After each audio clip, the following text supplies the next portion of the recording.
আসসালামু আলাইকুম। ডিমগুলোকে এনে ধুয়ে পরিষ্কার করে রোদে শুকিয়ে নিলাম। শুকানোর পর ডিমগুলোর উপর চিহ্ন করে নিলাম যাতে ডিমগুলো উল্টে পাল্টে দিতে সুবিধা হয়। এখন মেশিনটা খুলে মেশিনের ভিতরে কাপড়টা বিছিয়ে নিব যাতে ডিমগুলো নড়াচড়া না করে ডিমগুলো যাতে নড়াচড়া না করে ঠিকঠাকভাবে ডিমগুলো বসে থাকে।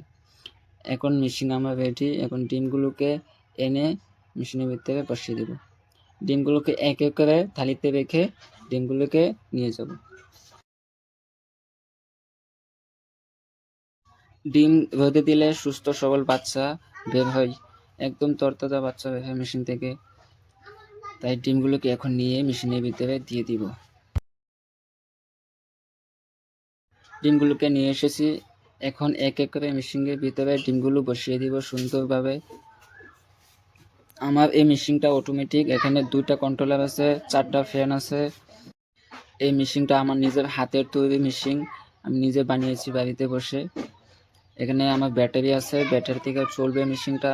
কারেন্ট চলে গেলে আমি আপনাদেরকে দেখাবো। এখন আমার ডিমগুলো বসানো শেষ। এখন ঢাকনাগুলো বন্ধ করে দেব। মেশিনের ভিতরে কি কি সিস্টেম করেছি দেখেন একটু। সুন্দরগুলো ডিমগুলো বসিয়ে দিয়ে এখন ঢাকনাটা বন্ধ করে দিব। এখন মেশিনটা বন্ধ করে আপনাদেরকে দেখাবো কারেন্ট দিয়ে চলবে, এখন ব্যাটারি দিয়েও চলবে কিভাবে সেটা আপনাদেরকে দেখাবো। দেখেন কারেন্ট অফ করে দিয়েছি, ব্যাটারি থেকে চলছে।